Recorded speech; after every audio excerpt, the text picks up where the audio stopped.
फिर से वही सपना देखा? उसका कॉल आया था फिर से? हाँ, वो भी ताऊ जी के सामने। सुभाष, कल सुबह तक मेहरा जी का ऑर्डर किसी भी हालत में भिजवाना है। जी भैया, लगभग सब कुछ अच्छे से तैयार है। और दीदी, पढ़ाई अच्छी चल रही है ना? जी पापा, कुछ दिन में एग्जाम्स हैं। रात के 10 बजे। अदिति, जा बेटा फोन उठा।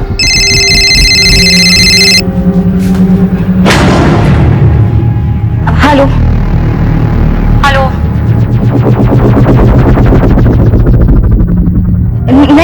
नहीं, कुछ नहीं चाहिए हमें।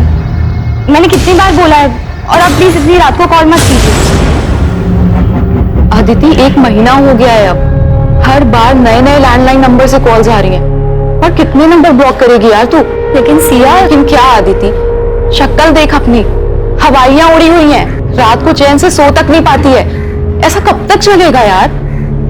किसी और से नहीं तो एटलीस्ट अपने पापा से तो शेयर कर। हाँ बिल्कुल, ताकि वो सीधा जाकर ताऊ जी को बता दे और फिर मेरी पढ़ाई, कॉलेज सब बंद। तो ताई जी को ही बता देना। नहीं बता सकती यार सिया।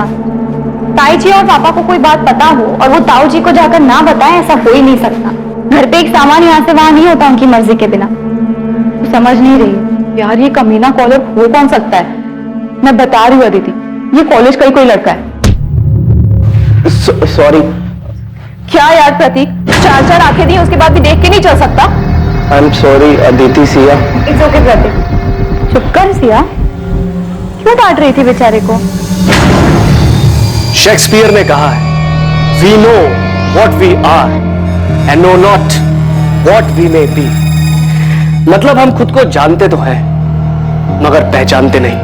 वक्त और हालात उसे उसकी पहचान देते हैं, क्योंकि हालात की आंधी इंसान के इस बनावटी मुखौटे को उठा देती और उसे खुद से रूबरू कराती। अरे क्लास का समय हो गया, बाकी का ड्रामा क्लास में। चले अदिति, तुमने अभी तक अपना असाइनमेंट सबमिट नहीं किया? सर वो तुमने आज तक कभी लेट सबमिशन नहीं किया और इस बार तुम 4 दिन लेट हो। क्या हुआ, कोई प्रॉब्लम है? हाँ सर, एक्चुअली प्रॉब्लम तो है। नहीं सर, कोई प्रॉब्लम नहीं है। मैं 2 दिन में अपना असाइनमेंट सबमिट कर दूंगी। आर यू श्योर कोई प्रॉब्लम नहीं है? नहीं सर, कोई प्रॉब्लम नहीं है। Sorry for the delay. Okay.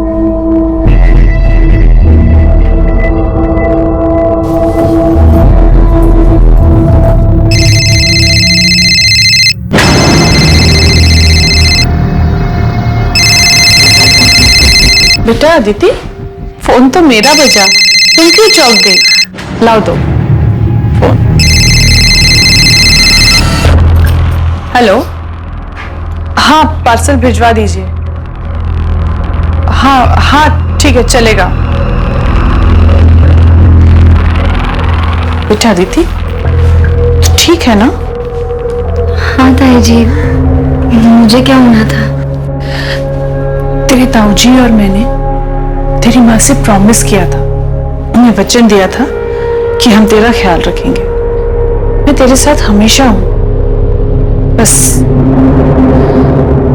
3 साल पहले इस घर में जो गलती हुई थी वो तुम मत दोहराना। नहीं ताई जी, मैं ऐसा कुछ नहीं करूंगी।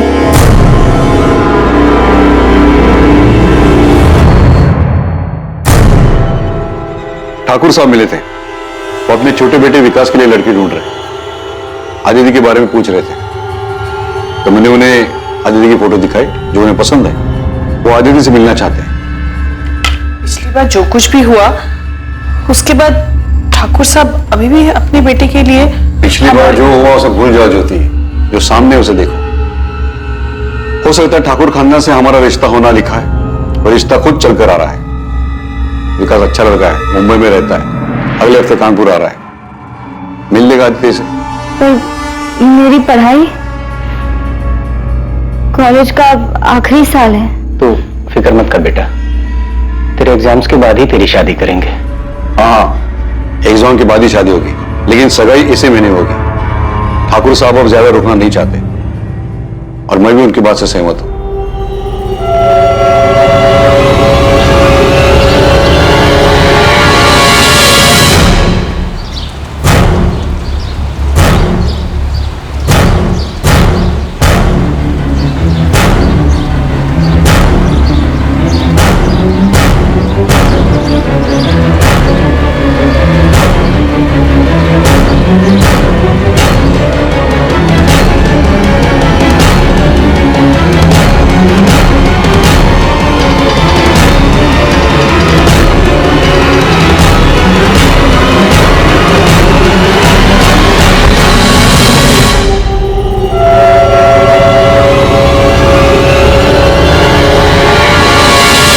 जानती तो है, ताऊजी के साथ कोई बहस नहीं कर सकता। उन्होंने कहा है तो शादी होकर रहेगी। मैं तुम्हारी जगह होती तो भाग जाती। ये सब कहना आसान है, और वैसे भी किस्मत में जो लिखा है वो उससे कौन भाग सकता है। प्रतीक, यहाँ क्या कर रहे हो? सर वो नोटिस। ये नोटिस 1 महीना पुराना है, आप पढ़ रहे हो उसे? तो वो मैंने देखा नहीं था, चलता हूँ सर मैं।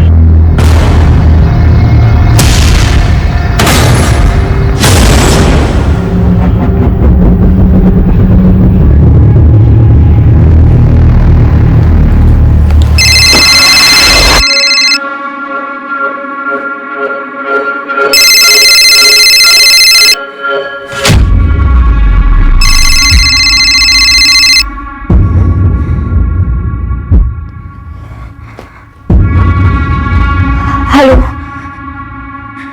हेलो हेलो, कौन बोल रहा है? कुछ बोलते क्यों नहीं? क्यों परेशान कर रहे हो मुझे? अदिति, तुम सिर्फ मेरी हो। मैं तुम्हारी शादी किसी और से नहीं होने दे सकता। कौन हो तुम? हेलो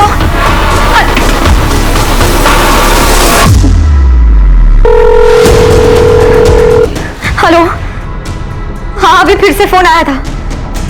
इस बार धमकी दे रहा था कि किसी और से शादी नहीं करने देगा। अब बहुत हो गया, इस बार कुछ ना कुछ तो करना ही पड़ता। मैं बाद में बात करती हूँ, बाय।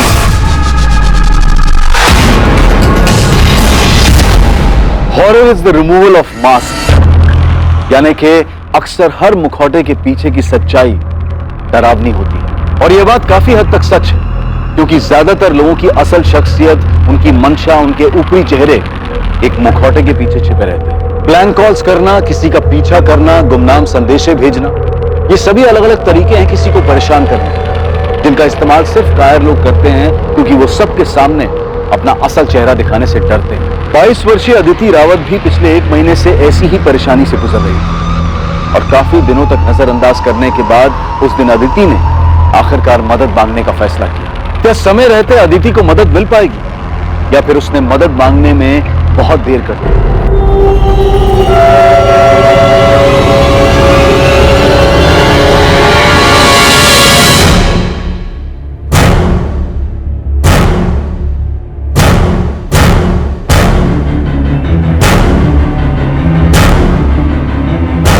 ताई जी, मैं चलती हूँ। ठीक है बेटा, संभल के जाना। बाय। बाय।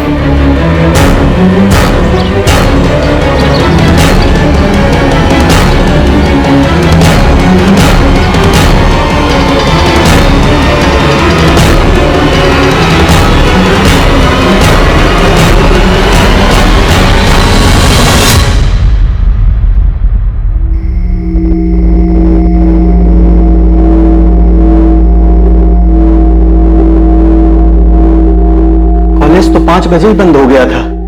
पूरी कॉलोनी में देख के आ गया, पता नहीं ये अदिति कहाँ चली गई।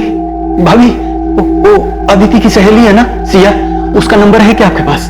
नहीं, मेरे पास तो नहीं है उसका नंबर। अरे वो कोई बच्ची नहीं है जो राह चलते खो जाए।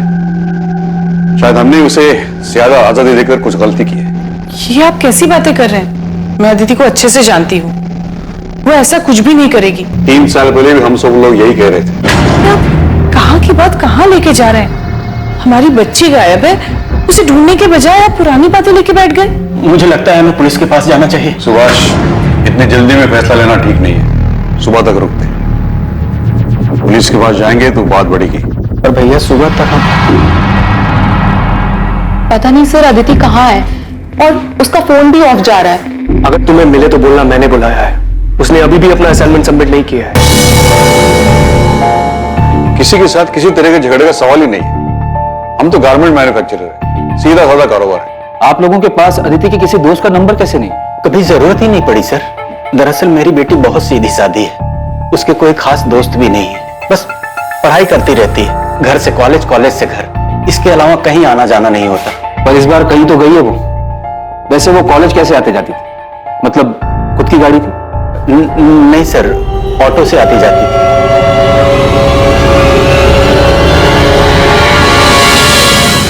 हम अदिति की फोटो आसपास के थानों में भेज रहे हैं। उसके कॉल रिकॉर्ड्स भी मंगाए, जिससे पता चल जाएगा कि उसने लास्ट बात किससे की। कल 3 सितंबर को अदिति कॉलेज ही नहीं आई थी? जी नहीं, पिछले कुछ दिनों से ना वो थोड़ी सी परेशान लग रही थी। मैंने उससे पूछा भी था कि कोई दिक्कत है, उसने बताया ही नहीं। शायद उसकी दोस्त सिया को पता हो, शायद उसे कुछ बताया हो।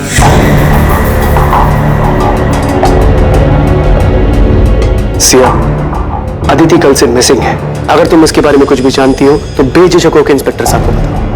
सर, अदिति को पिछले 1 महीने से ब्लैंक कॉल्स आ रहे थे। क्या? हाँ सर, और उसने इस बारे में अपने घर पे किसी को कुछ भी नहीं बताया था, क्योंकि उसके घर वाले बहुत पुराने ख्यालात के हैं। पर सिया, जब मैंने तुम लोगों से पूछा था कि ऐसी कोई दिक्कत है तो कम से कम मुझे तो बताना चाहिए था ना। सिया, कोई अंदाजा ऐसा कौन कर सकता है? कॉलेज का कोई हो सकता है? हाँ सर, मुझे भी ऐसा ही लगता है। इनफैक्ट मैंने अदिति को कई बार बोला था कि कोई कॉलेज का ही होगा। तुम उसकी दोस्त हो, हमेशा उसके साथ रहती हो। कुछ तो नोटिस किया होगा तुमने कि अदिति को कोई लड़का लाइक करता हो, उसके आसपास घूमता हो। नहीं सर, अदिति ज्यादा लड़कों से बातचीत नहीं करती थी। इनफैक्ट वो किसी से भी ज्यादा बातचीत नहीं करती थी। विनीत जी, मुझे क्लास के सारे स्टूडेंट से बात करनी होगी, शायद उन्होंने कुछ देखा हो, और क्लास के सारे स्टूडेंट की नेम लिस्ट चाहिए होगी मुझे। जी। सिया, अदिति कॉलेज कैसे आती जाती? ऑटो में? वैसे तो ज्यादातर लोग ऑटो से ही आते जाते हैं, लेकिन मैंने अदिति को कई बार प्राइवेट टैक्सी करते हुए देखा है।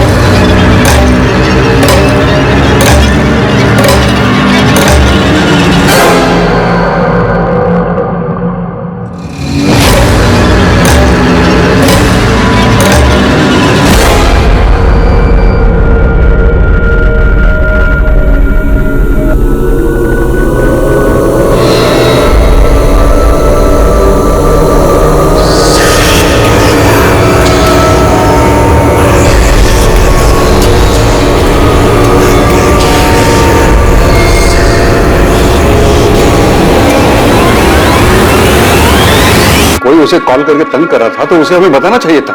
मेरी गलती है, मैं ही शायद उसका ठीक से ध्यान नहीं दे पाया। मैंने देखा था जब भी उसका फोन बजता था वो चौंक जाती थी।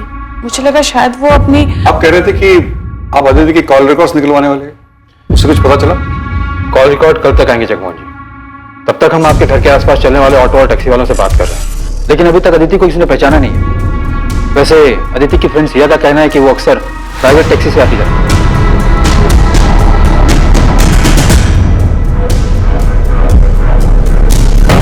अब वो टैक्सी से जाए ऑटो से क्या फर्क पड़ता है? फर्क पड़ता है, और इस बात से भी फर्क पड़ता है कि आप लोगों को उसके दोस्तों के बारे में कुछ पता नहीं, और ये भी नहीं पता कि वो कॉलेज कैसे आती जाती है।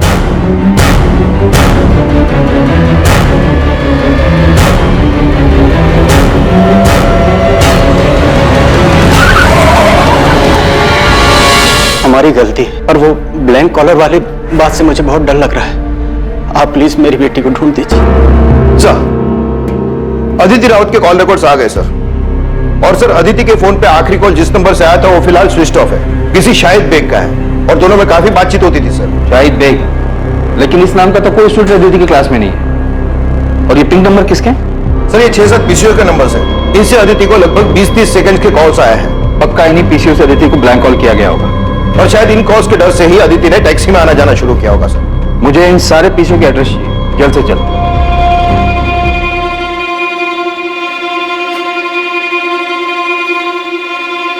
सुभाष, मैं जानता हूं तुम पर क्या बीत रही है। मेरा रवैया सख्त है, इसका यह मतलब नहीं कि अदिति की मुझे परवाह नहीं, तो मेरी भी तो बच्ची है। गलती मेरी है भैया, मैं उसे समझ नहीं पाया। उसकी मां की मौत के बाद मुझे उसका ज्यादा ख्याल रखना चाहिए, उसे बोलने तक का मौका नहीं दे। अगर ऐसा करते तो शायद वो उन ब्लैंक कॉल्स के बारे में बता देते। मैंने शायद उसे पहचानने में भूल कर उस पर शक किया।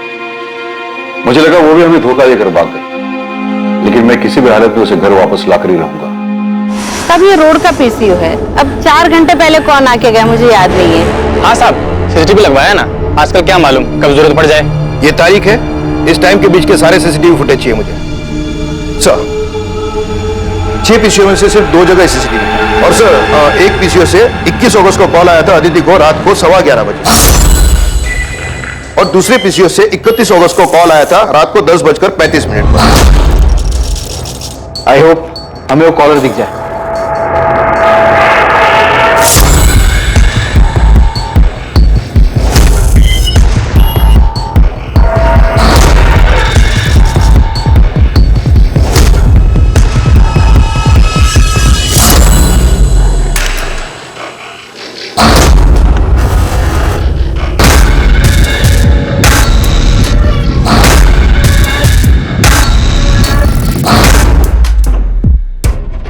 पूरे फुटेज में शक्ल तो नजर ही नहीं आई, सिर्फ पीठ नजर आ रहा है। काफी शातिर मालूम पड़ता है, कैप पहन कर आया था। जी सर। हाँ सर, मैं अभी आती हूँ। ध्यान से देखना सिया, चेहरा नहीं दिख रहा है और शायद बॉडी लैंग्वेज से तुम पहचान जाओ।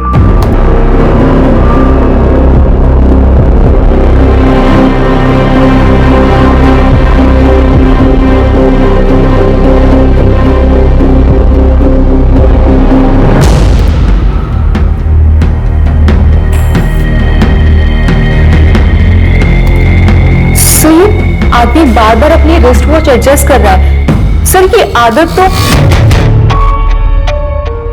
सर ये आदत हमारे प्रोफेसर विनीत की है। मैं कॉलेज का प्रोफेसर हूं, कोई सड़क छाप रोमियो नहीं हूं।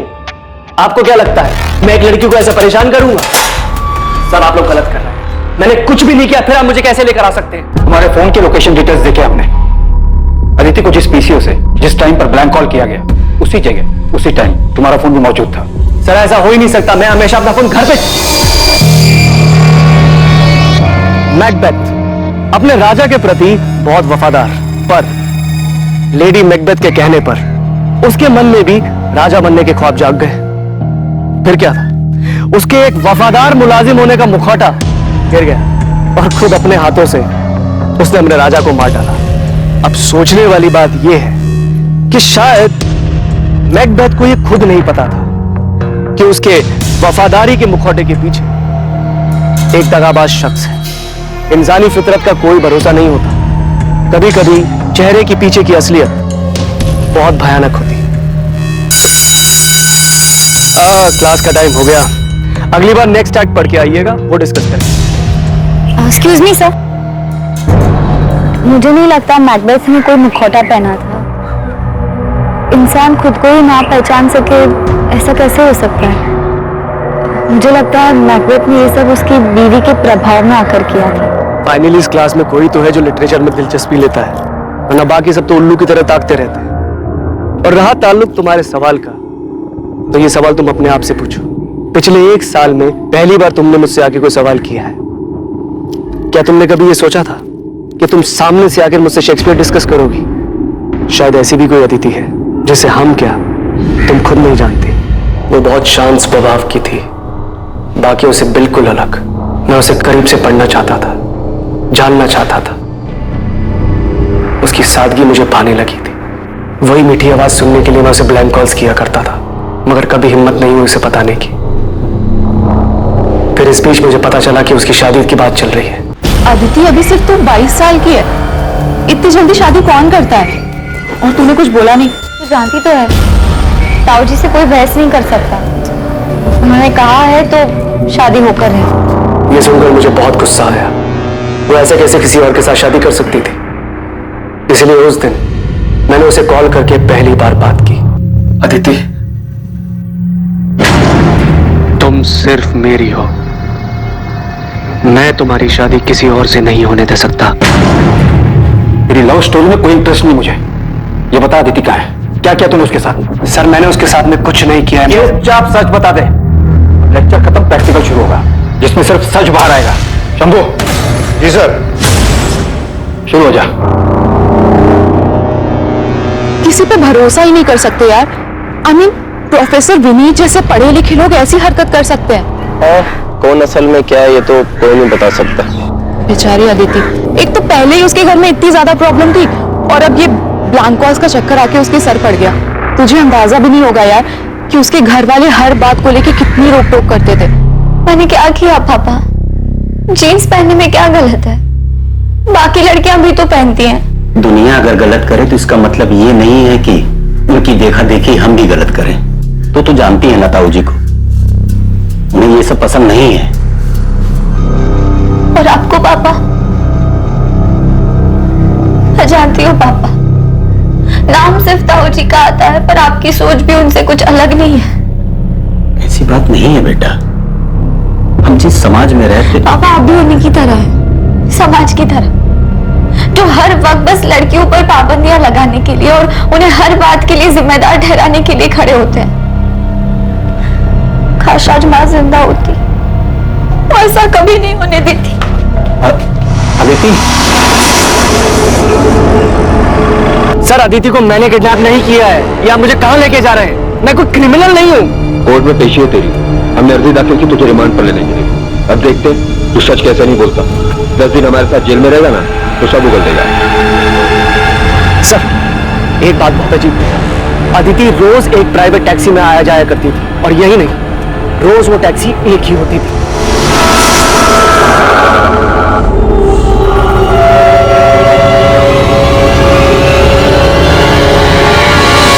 प्राइवेट टैक्सी, मालिक सबका एक है।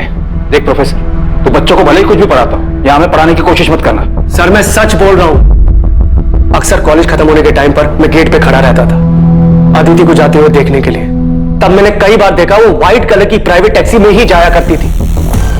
शायद मेरा ध्यान हमेशा अदिति पर था, इसलिए इस बात पर कभी ध्यान नहीं गया। काफी झूठ बोल रहा है प्रोफेसर, कहानियां सुनाने में माहिर है सर। एक लीड मिली है, चेक तो करना पड़ेगा। 4 दिन हो गए, अभी तक अदिति अपने घर वापस नहीं लौटी।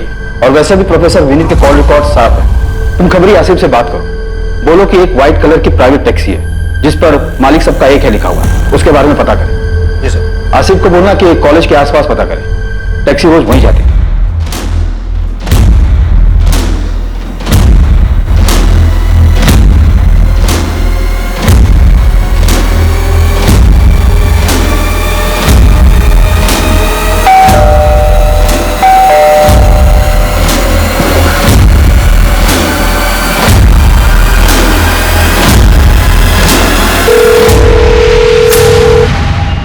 हेलो, आप कहाँ हैं?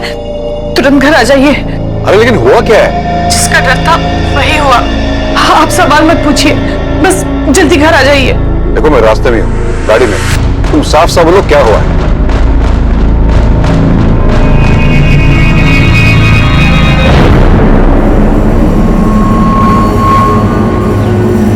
सर ये गंगा शंकर टैक्सी मालिक। पर ये टैक्सी मेरी है, लेकिन मैं इसे किराए पर देता हूँ। इसका ड्राइवर शाहिद बेग। शाहिद बेग? कहाँ मिलेगा ये शाहिद बेग? अब ये तो पता नहीं, 3 सितंबर को आया था यहाँ, टैक्सी की चाबी वापस कर रहे हैं हमेशा के लिए। सेठ जी आपकी चाबी। ऐसा अचानक क्या हुआ? कोई दिक्कत है? नहीं सेठ जी, मैं सब कुछ और करना चाहता हूँ, यहाँ से दूर। दूर मतलब अपने गांव जा रहे हो? नहीं, मुंबई। ये बोलकर वो चला गया और उसके बाद मेरी उससे कोई बातचीत नहीं हुई सर। शाहिद का कोई एड्रेस है आपके पास? शायद वहां से कुछ पता चले। हाँ, शायद जिस बस्ती में रहता है वहां का एड्रेस है मेरे पास। सर, अदिति के फोन पे आखिरी कॉल किसी शाहिद बेग का ही था। ये वही होगा, नंबर क्रॉस चेक करो। अदिति और शाहिद में देर रात तक लंबी बातें होती थी, पर यह समझ में नहीं आ रहा है कि अदिति एक टैक्सी ड्राइवर से इतनी क्यों बात करेगी। सब ये रहा शाहिद का पता हुआ, उसका फोन नंबर।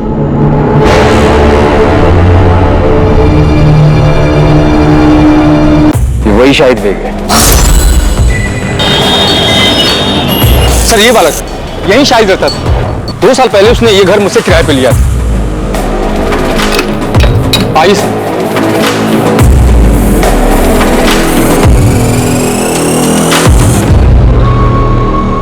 शाहिद ने कमरा कब खाली किया? 3 सितंबर को? हाँ साहब, उसी दिन किया था। कुछ बताया था उसने? कहाँ जा रहा है? जमुना भाई इस बार दुबई जा रहा हूँ किस्मत आजमाने। ये चल क्या रहा है शाहिद के दिमाग में? सबको अलग अलग जगह बताकर खुद गायब हो गए। अदिति हमेशा शाहिद की टैक्सी से आती जाती थी और शाहिद ने अपनी टैक्सी 3 सितंबर को वापस की, और उसी दिन से अदिति और शाहिद दोनों गायब हैं। ये महज इत्तेफाक तो नहीं हो सकता। सर यहाँ तो कुछ और ही खिचड़ी पक रही है। ये शाहिद की पड़ोसन बता रही थी कि शाहिद के घर पे किसी लड़की का रेगुलर आना जाना था। हाँ साहब, ये तो वही लड़की है जो शाहिद के घर पे आती थी।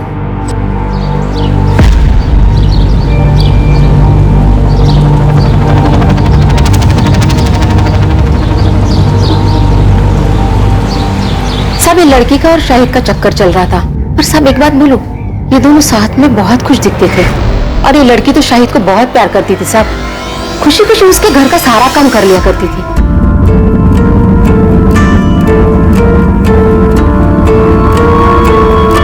क्या कर रहे हो? कोई देख लेगा तो देखने दो। तुम यहाँ क्या कर रहे हो? बुखार है ना, आराम करना चाहिए। चलो अंदर चलो।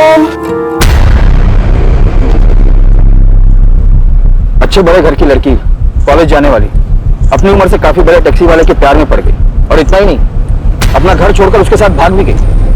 कुछ ज्यादा फिल्मी नहीं हो गई? नहीं पीढ़ी है सर, फिल्मों से सीखते हैं इन लोग। और फिर इस अदिति के घर वाले तो काफी पुराने ख्यालात के। शाहिद के कॉल रिकॉर्ड निकलवाओ और ये सच भी हमें रावत फैमिली को बताना ही होगा।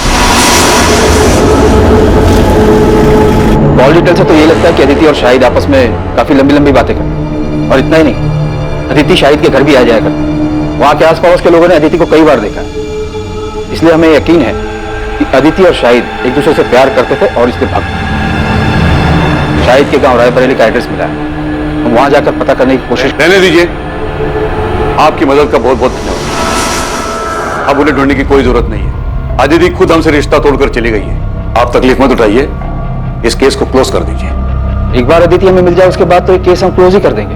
हम लोगों ने फैसला कर लिया है, हमें उनसे कोई वास्ता रखना नहीं है और ना ही इस केस। जब आप लोग खुद अदिति को नहीं ढूंढना चाहते तो ये केस हम क्लोज कर देंगे।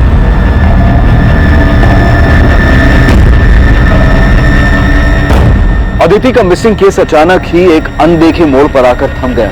अदिति ने अपने घर वालों को छोड़ने का फैसला लिया और बदले में उसके परिवार वालों ने अदिति के लिए भी वही फैसला लिया था, अदिति को छोड़ने। लेकिन सच इतना सरल नहीं था और कुछ ही दिनों बाद सामने आने वाली एक दुर्घटना का कोई भी अंदाजा नहीं लगा सकता था।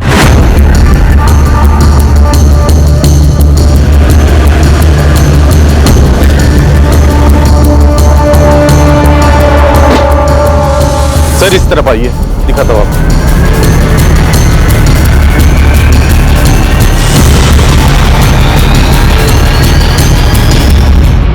सर विक्टिम का गला घोटा गया है, कपड़े भी फटे हुए हैं, शायद रेप किया गया है और लाश को उस बोरी में लाया गया है। लड़की गांव की रहने वाली नहीं लगती। तब विक्टिम की फोटो दिल्ली, नोएडा और आसपास के थानों में भेजी, लेकिन अभी तक कोई रिस्पांस नहीं आया है। शायद विक्टिम यहाँ की हो ही नहीं। तो एक काम करो, हमारे सोशल मीडिया ग्रुप की हेल्प लो और विक्टिम की फोटोज उसमें भी सर्कुलेट करो।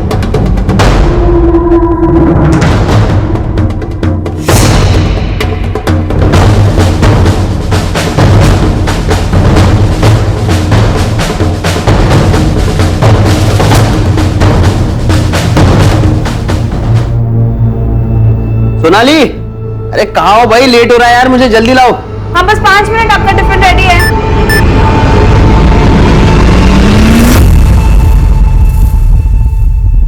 ए सोनाली, मेरा टिफिन रेडी हुआ कि नहीं? क्या हुआ?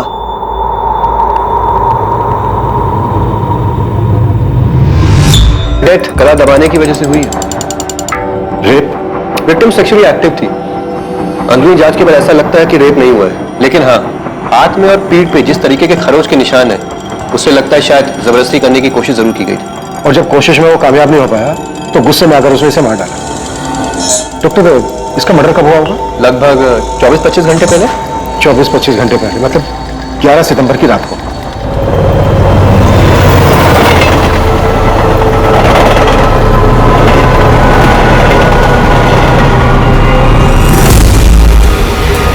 ऐसे नहीं, ऐसे बना, ठीक है? आजा। बस करो भी बतख जैसे मुंह बनाना। ये कपड़े पहन ले सोनाली, तेरे पापा आते ही होंगे। आप आओ, हमारे फोटो खींचो। अरे मैं कहाँ? बैठो यहाँ बैठ। अरे मुझे नहीं आता ये सब। जी, हमारी फोटोज ही नहीं है साथ में। देखो सिर्फ आपको बस ऐसे करना। कैसे? ऐसे, ठीक है? आओ।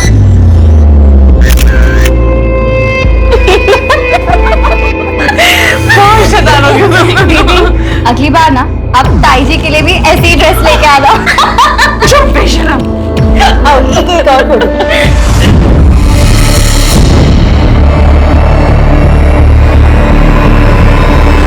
ये मेरे चाचा जी सुभाष रावत की बेटी है सर। हमारा घर कानपुर में है। अदिति वहीं रहती थी। आपने अपनी फैमिली को इन्फॉर्म कर दिया?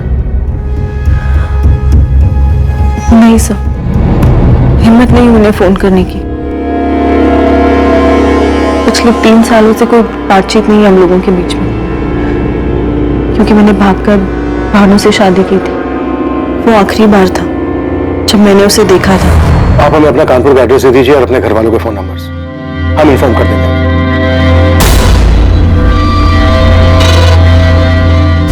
सुभाष, ये जमीन बहुत अच्छी जगह पर है, जहां हम बड़ा कारखाना बनवा सकते हैं, जहां कपड़े स्टोर करे जाएंगे, और ये हमारे फैक्ट्री से ज्यादा दूर भी नहीं है। बड़ा ध्यान कहाँ है? भैया वो नहीं, वो बस दिल पर अच्छे बुरे का बोझ मत रखो। हमने कुछ गलत नहीं किया है। जो भी कुछ हुआ है उसके लिए अदिति खुद जिम्मेदार है। इसके बारे में बात करना भी फिजूल है। जो हुआ उसे भूल जाए। सोनाली ने जो नंबर दिया था उस नंबर पर रिंग तो जा रही है पर कोई फोन उठा नहीं रहा है। असल मैंने कानपुर पुलिस स्टेशन के पीएसआई अजय माथुर जी से बात की। अदिति की मिसिंग कंप्लेंट वही हैंडल कर रहे थे। 4 सितंबर को मिसिंग कंप्लेंट फाइल की गई थी। हाँ, अदिति रावत, उसके मिसिंग कंप्लेंट की इन्वेस्टिगेशन मैंने की थी, अभी कुछ दिन पहले की बात है। हाँ, एक टैक्सी ड्राइवर था शाहिद बेग नाम का, अफेयर था दोनों का, उसी के साथ चली गई। हम उन दोनों को ढूंढने में आगे बढ़ ही रहे थे कि अदिति की फैमिली ने केस क्लोज करने के लिए बोल दिया। सुधा, तुम तुरंत कानपुर के लिए निकलो और अदिति की फैमिली से मिलो। तब तक हम यहाँ सोनाली से बात करके देखते हैं, शायद उसे शाहिद के बारे में कुछ पता। Okay sir. सर, ये अदिति और शाहिद की जोड़ी थोड़ी अजीब नहीं है? अदिति एक अमीर लड़की है, शाहिद एक टैक्सी ड्राइवर। सोचने वाली बात यह कि इन दोनों का मेल हुआ कैसे? आखिर अदिति को शाहिद से प्यार कैसे हुआ?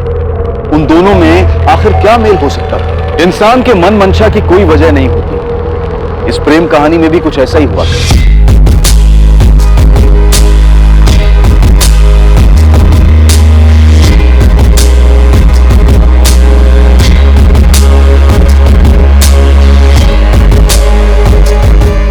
आइए मैडम, बैठिए।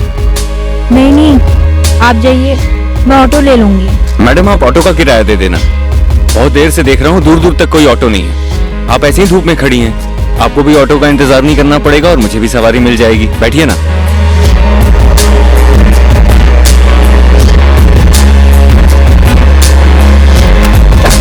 ये उनकी पहली मुलाकात थी। मतलब तुम अदिति के रेगुलर टच में थे? हाँ सर, अभी इसी साल हमारी बातचीत शुरू हुई थी। घर से भागने के बाद बड़ी हिम्मत करके मैंने उसे फोन किया था। उसने घर पे किसी से नहीं बताया था कि हम लोगों के बीच में बात होती, क्योंकि मेरे पापा यानी अदिति के ताऊजी बहुत ज्यादा स्ट्रिक्ट है सर, और कोई उनकी मर्जी के खिलाफ जाए ये उनको बिल्कुल पसंद नहीं था। सोनाली, तुमने लव मैरिज की थी, कोई गुनाह नहीं किया था। लेकिन सर मेरी पापा की नजरों में ये किसी गुनाह से कम नहीं है। अदिति एक पढ़े लिखे रईस परिवार से थी। ये समझ में नहीं आ रहा है कि वो एक टैक्सी वाले के प्यार में कैसे आ गई। सर ये बात मुझे भी बहुत अजीब लगी थी। मैंने पूछा भी था उससे, सर दीदी शाहिद भी अक्सर यही कहता है कि रूप की रानी सड़कों के राजा की लव स्टोरी है हमारी। मुझे यकीन है कि हमारा मिलना लिखा था। और रही बात मजहब जात पात के भेद की, तो मैं ऐसी ओछी बातों में विश्वास नहीं रखती। मैं जात पात की बात नहीं कर रही हूँ अदिति, मैं लोगों के पढ़े लिखे होने के नजरिए, उनके इंटेलेक्चुअल लेवल की बात कर रही हूँ। तूने कहा था ना कि वो सिर्फ 5वीं क्लास तक पढ़ा है, तो उसे तो तेरी बात भी समझ नहीं आती होगी। तुम लोग बात क्या करते हो आपस में? बातें करने के लिए इंटेलेक्चुअल लेवल की नहीं, बस इंसान में थोड़ी सी दिलचस्पी दिखाना ही काफी होता है। कौन सी किताब पढ़ रही हैं मैडम जी? क्यों? इतने ध्यान से पढ़ रही हैं तो काफी अच्छी ही होगी। द ट्रेजेडी ऑफ अथेरो विद कनेक्शंस। अरे बाप रे, इतना बड़ा नाम।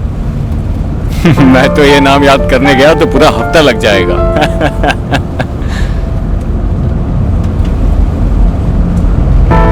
मुझे भी किताबें पढ़ने का शौक था बचपन में, लेकिन वो अरमान कभी हकीकत नहीं बन पाया। क्यों? अब्बा का इंतकाल हो गया था बचपन में। इससे पहले कि कुछ समझ पाता, कंधे से स्कूल बस्ता हटाकर सर पे बोझ डाल दिया गया। घर चलाने के लिए अम्मी की मदद करनी थी, तो तब से लेकर अभी तक वही करता चला आ रहा हूँ। मतलब उसने तुझे अपनी दुख भरी कहानी सुनाई और तेरा दिल पिघल गया? मैंने उस पर तरस खाकर उसे पसंद नहीं किया है, बल्कि उसके आने से मुझे पहली बार कोई ऐसा मिला जो बिना किसी मतलब के, बिना किसी उम्मीद के मुझ में दिलचस्पी दिखा रहा है, जो मुझे वक्त देना चाहता है, मुझे सुनना चाहता है। और दीदी आपको पता है, शाहिद बहुत ही जिंदा दिल इंसान है। ना कुछ हुआ है उसके साथ, मगर फिर भी हंसता रहता है और हमेशा मुझे हंसाने में लगा रहता है।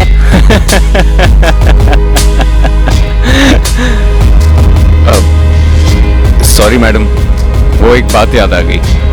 वो मेरी पड़ोसन है ना, उसको जब बुखार होता है ना तो वो बहुत खुश हो जाती है। पता है क्यों?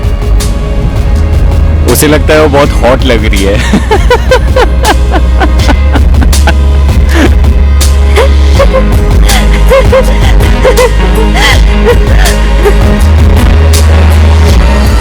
टैक्सी में आते जाते दोनों के बीच प्यार हो गया, तो बात यहाँ तक आगे बढ़ गई कि दोनों ने भागकर शादी कर ली। सर यही बात मुझे भी परेशान कर रही थी।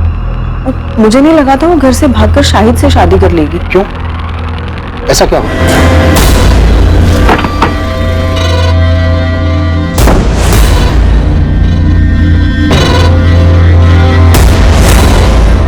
वो टैक्सी वाले शायद मेरी अदिति को मार दिया। इन्वेस्टिगेशन चल रही है सुभाष जी, लेकिन एक और पॉसिबिलिटी ये है कि शायद शाहिद को भी मार दिया गया होगा। लेकिन मुझे पूरा यकीन है कि उसी कमीने ने आदित्य को मारा होगा। मैंने उसे तभी पहचान लिया था जब वो दोनों शादी करके यहाँ आए थे हमारे पास। क्या आप लोग पहले से जानते थे कि उन दोनों ने शादी कर ली थी? शाहिद पहले से शादीशुदा था, तो फिर अदिति उसके साथ भागी क्या? सर यही बात तो मुझे समझ नहीं आ रही है। अदिति ने कहा था कि शाहिद ने उसके साथ धोखा किया है। शाहिद ने मुझे धोखा दिया है दीदी, मैं उसके लिए सब कुछ छोड़ने को तैयार थी, उसने मुझे अंधेरे में रखा। छोड़ो, काम करने दो। सारा सामान यहाँ वहाँ फेंक कर रखा है, इसीलिए बीमार पड़े थे तुम। हाँ तो ये बीमारी की तो मेहरबानी है जो तुम मेरे गरीब खाने में आई। हाँ बस हाँ, अब ठीक से सफाई करने दो। ठीक से साफ सफाई नहीं होगी तो वापस बीमार पड़ जाओगे।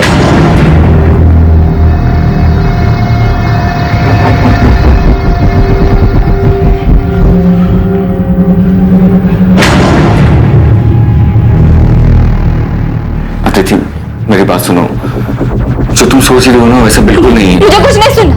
मैंने पहली बार किसी पर भरोसा किया, दिल से सच्चा प्यार किया, और तुमने बदले में मुझे क्या दिया? तुमने मेरा भरोसा तोड़ दिया।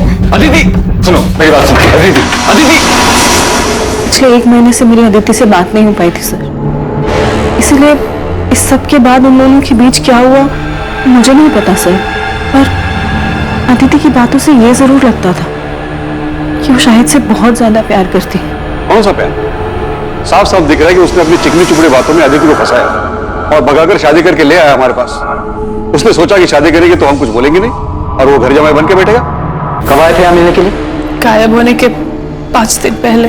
मतलब 8 सितंबर को? जी, अदिति आशीर्वाद लेने आई थी शाहिद के साथ। मेरी तो कुछ समझ में नहीं आया, इसलिए मैंने तुरंत इन्हें फोन किया। देखो मैं रास्ते में हूँ, गाड़ी में। तुम साफ साफ बोलो क्या हुआ है? अदिति आई है शादी करके। मुझे तो कुछ समझ ही नहीं आ रहा था कि मैं क्या करूं। अदिति, ये सब क्या नाटक है? क्या चल रहा है? ये कौन है लड़का? जी मैं शाहिद बेग, टैक्सी चलाता हूँ। हम दोनों एक दूसरे से बहुत प्यार करते हैं और नई जिंदगी शुरू करने से पहले आप लोगों का आशीर्वाद चाहते हैं। मैं आपसे वादा करता हूँ कि मैं आपकी बेटी को बहुत खुश रखूंगा। पापा प्लीज एक बार मेरा साथ दे दीजिए पापा। सच में शाहिद से बहुत प्यार करती हूँ। इतना बड़ा कदम उठाने से पहले कम से कम एक बार तो बता देती। तेरे ताऊ जी को पता चला ना तो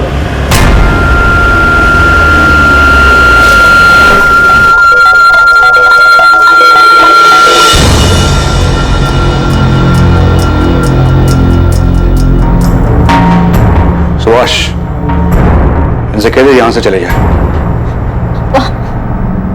मैं कहता हूं चले जाओ यहां से। हम समझ लेंगे कि तू भी सोनाली की तरह मर गई हमारे लिए। लेकिन याद रखना, जो लोग बुजुर्गों का दिल दुखा के खुशियां ढूंढते हैं ना, जिंदगी उन्हें कभी खुश नहीं रखती। आपने तो हमें कुछ नहीं बताया, सीधे कहा कि केस क्लोज कर दो। हाँ तो और क्या कहते हैं? लेकिन शाहिद और अदिति तो एक दूसरे से प्यार करते थे ना, तो फिर शाहिद अदिति को क्यों मारेगा? अदिति अपने साथ अपने सारे गहने और कुछ कैश लेकर भागी थी, जिसका पता हमें कुछ दिनों बाद चला। गहनों की कीमत ही लगभग 10-15 लाख होगी। शाहिद को सिर्फ पैसे से मतलब था। उसने 10-15 लाख का मुनाफा देखा और मार दिया अदिति को। अदिति के घर वालों को शाहिद पे शक है, देखने से तो ऐसे ही लगता है। शाहिद पहले से शादीशुदा था, अदिति ने शाहिद से शादी की जिद की होगी तो शाहिद को मजबूरन अदिति से शादी करनी पड़ी। लेकिन सुधा, हम ये नहीं जानते कि खुद शाहिद सही सलामत है भी या नहीं। ऐसा ना हो कि उसकी लाश भी कहीं जंगल में ही गई पड़ी हो सकता है कि अदिति के परिवार वालों ने दोनों को मरवा दिया। आपको ऐसा क्यों लगता है सर? ऐसा हमें नहीं, अदिति के ताऊ जगमोहन की सगी बेटी सोनाली को लगता है, क्योंकि उसके साथ भी कुछ ऐसा ही हुआ था। सर, जब मैं और सोनाली घर से भागे थे तब इनके पापा ने हमारे पीछे गुंडे भी भिजवाए थे। गुंडे? यस सर, वो तो हमारी किस्मत अच्छी थी कि हम उनके हाथ में नहीं आए और हम शहर से बाहर भाग गए। सोनाली, तुम्हें सच में ऐसा लगता है कि तुम्हारे पापा अदिति को चोट पहुंचा सकते हैं? यकीन से तो नहीं कह सकती हूँ, लेकिन कल को अगर ऐसी कोई बात सामने आती है तो मुझे हैरानी नहीं होगी सर। और इतना बता सकती हूँ सर कि खानदान की इज्जत और खानदान के बच्चों के बीच अगर किसी दिन किसी मोड़ पे मेरे पापा को किसी एक चीज को चुनना होगा तो वो आंख बंद करके खानदान की इज्जत को ही चुनेंगे सर।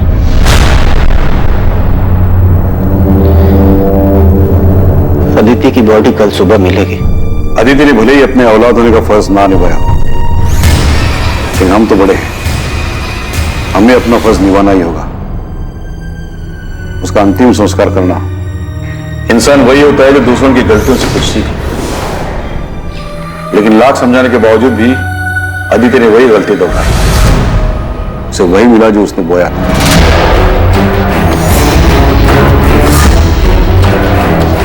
अब आप उसे क्यों कोस रहे हैं? वो तो जिंदा भी नहीं है। जिंदा नहीं है क्योंकि उसने परिवार और इज्जत को छोड़कर एक मक्कार का हाथ थामा था। शरीर की गलती थी, उसको सजा मिल गई, लेकिन आत्मा को मुक्ति मिलना बहुत जरूरी है। इसलिए उसका दाह संस्कार करके हमें अपना फर्ज निभाना है।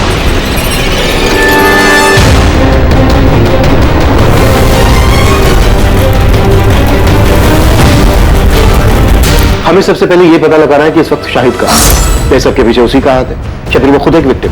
सर, जहां अदिति की लाश मिली उसी जंगल वाले एरिया में हम लोग शाहिद की डेड बॉडी को भी सर्च करें। शायद कोई जंगली जानवर उसे अंदर खींच कर ले गया।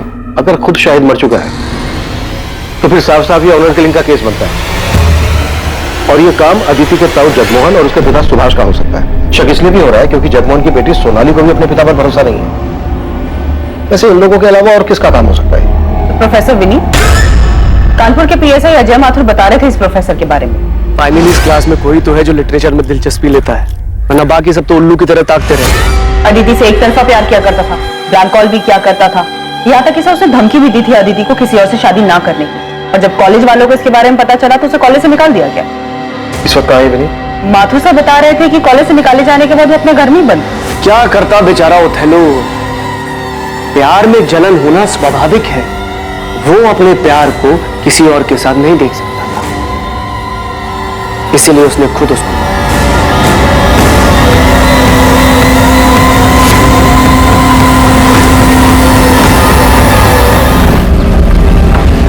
नुसरत आपा, नुसरत आपा, ए नुसरत आपा। ए असलम, सारी तमीज तहजीब घर भूल कर आया है क्या? न दुआ न सलाम। सासू में तेरी बहन की। तो आपके शाहिद ने जो हरकत की उसके बाद भी आप क्या करने गई? और ना कभी जाएगी। तू कर क्या रहा है यहाँ? आपा को घर ले जाने आया हूँ। कोशिश करके तो देख। असलम तुम यहाँ? चले आपा, तेरा शौहर अभी घर नहीं आने वाला है। चल अपना सामान बांध और घर चल मेरे साथ। मैं कह रहा हूँ ना, चल। नुसरत अंदर जा। ए आपा। असलम, एक बात कान खोल के सुन ले, ये घर नुसरत का है और वो यहाँ से कहीं नहीं जाएगी। और दोबारा मेरे घर के दरवाजे पे आकर इस तरह चिल्लाया ना तो समझ लेना, ये सरोटा सिर्फ सुपारी नहीं, जबान भी काट सकता है।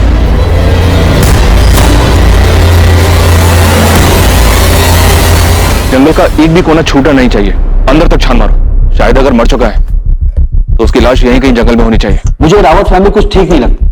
अदिति के गायब होने के कुछ दिन बाद जब हमें अदिति और शाहिद के बारे में पता चला तो इन लोगों ने केस क्लोज करने के लिए बोल दिया। इनफैक्ट इस बात का जिक्र भी नहीं किया कि अदिति और शाहिद शादी करने के बाद उनके घर आए, और अब जब अदिति की डेड बॉडी मिली है तब इन लोगों ने बताया कि वो दोनों घर आए थे। मतलब आपको लग रहा है कि? हाँ, शक है। उस दिन शायद मामला हद से ज्यादा बिगड़ गया हो, कहासुनी भी हुई हो। वैसे भी अदिति की फैमिली काफी कट्टर ख्यालत की, खासकर उसके ताऊजी जगमोहन रावत।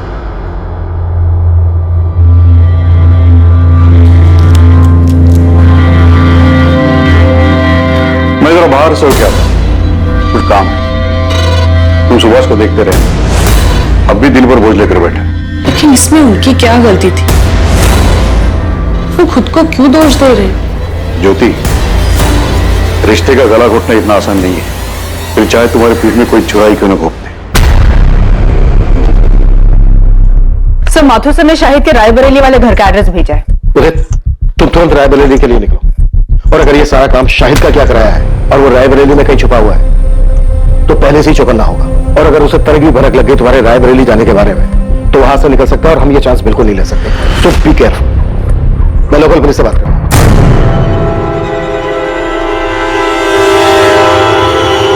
अम्मी, आप मानिए या ना मानिए, लेकिन सच यही है कि आपकी जिद की वजह से मैंने नुसरत से निकाह किया। हमारे बीच में प्यार जैसा कुछ था ही नहीं, तो ऐसे निकाह का क्या फायदा जहां दो इंसान खुशी ना हो। बस नुसरत के खिलाफ मैं कुछ नहीं सुनूंगी। अम्मी मैं चुप कर, बेहया कहीं की, कैसी बेशर्म लड़की है। अरे शादी का इतना ही शौक था तो जाके अपने माँ बाप से बोलती ना। जवान है, सुंदर है, और कौन सी तेरी उम्र निकली जा रही है जो तूने मेरे शादीशुदा बेटे को फंसा लिया। अम्मी, ये लड़की अपने घर के ऐशो आराम को छोड़कर मेरे साथ आई क्योंकि मुझसे सच्चा प्यार करती है ये, और मेरे लिए बहुत मायने रखता है। और शायद मैं आपके लिए कोई मायने नहीं रखती। बस नुसरत, इस बेगैरत के लिए आंसू बहाने की कोई जरूरत नहीं है। शाहिद, आज तुझे फैसला करना होगा। या तो इस लड़की को छोड़कर तू इस घर में हमेशा के लिए वापस आ जा, या इस घर को छोड़ दिया। अम्मी चल, आपकी जबरदस्ती की वजह से मैंने नुसरत से निकाह किया। हमारे बीच में प्यार जैसा कुछ था ही नहीं। Welcome to Kanpur sir. Professor Vineet को हमने उठा लिया है। वो यहाँ फिलहाल लॉकअप में बंद है, लेकिन इज्जत और नौकरी जाने के बाद भी इसकी सनद बरकरार है। चलो देखते हैं शेक्सपियर के अलावा और कौन सा ड्रामा रचने की फिराक में। एक कप और मिलेंगे? लंच भी मिलेगा, लेकिन उससे पहले तुम्हें हमारे सवालों के जवाब देने होंगे। वैसे आप कौन है? Inspector Abhijeet Sharma, Noida police. अदिति की डेड बॉडी आपको मिली थी? हाँ। क्या लगता है आपको अदिति को उसी टैक्सी ड्राइवर ने मारा है जिसके साथ वो आती जाती थी? केस को काफी क्लोजली फॉलो कर रहे हो, जिसकी वजह से मेरा सब कुछ खत्म हो गया। उसे एंड तक फॉलो करना तो बनता है ना। वैसे पता है, अब सोचता हूं ना तो महसूस कर पाता हूं कैसा लगा होगा ओथेलो को सब कुछ खोने के बाद। फिर तो तुम्हें यह भी पता होगा ओथेलो का सब कुछ खोने का रीजन वो खुद था। जिद और इनसिक्योरिटी में आकर खुद उसने अपने प्यार को मार डाला। वाह सर, आपने ओथेलो पढ़ा है? अच्छा ये बताइए, आपका सबसे पसंदीदा कैरेक्टर कौन सा है? अपना ये ड्रामा बंद कर दे प्रोफेसर। ये पुलिस स्टेशन है, कोई स्टेज नहीं। All world is a stage, all men are women are merely plays। ये पूरी दुनिया एक रंगमंच है और हम सब इसकी कठपुतली है। कोई मरता नहीं, कोई मारता भी नहीं है। बस जब जिसकी जरूरत खत्म हो जाती है उसे इस रंगमंच से अलविदा लेना पड़ता है। अदिति शाहिद से प्यार करती थी, भाग गई थी उसके साथ। ये जानने के बाद अपनी जिंदगी में तुम्हें उसकी जरूरत तो नहीं होगी, तो क्या तुमने उन दोनों की जिंदगी को रंगमंच से अलविदा कर दिया? शाहिद उस लड़की अदिति को लेकर यहाँ आया था, लेकिन मैंने उन्हें दरवाजे से ही लौटा दिया, घर के अंदर भी नहीं लिए। उसके बाद दोनों कहाँ गए मुझे नहीं पता। ये कौन है? ये असलम है, नुसरत का भाई। ठीक है, फिर भी हमें आपके घर की तलाशी लेनी होगी। देखिए सर, शाहिद घर पर नहीं, और पूरा गांव जानता है कि रुखसार कभी झूठ नहीं बोलती। उसके बाद भी अगर आपको अंदर जाना है तो वारंट लाइए। देखिए रुखसार जी, मामला बहुत संगीन है। नोएडा के जंगल में अदिति की लाश मिली हमें। सिर्फ अदिति की लाश मिली, शाहिद की नहीं? क्यों, मिलनी चाहिए थी।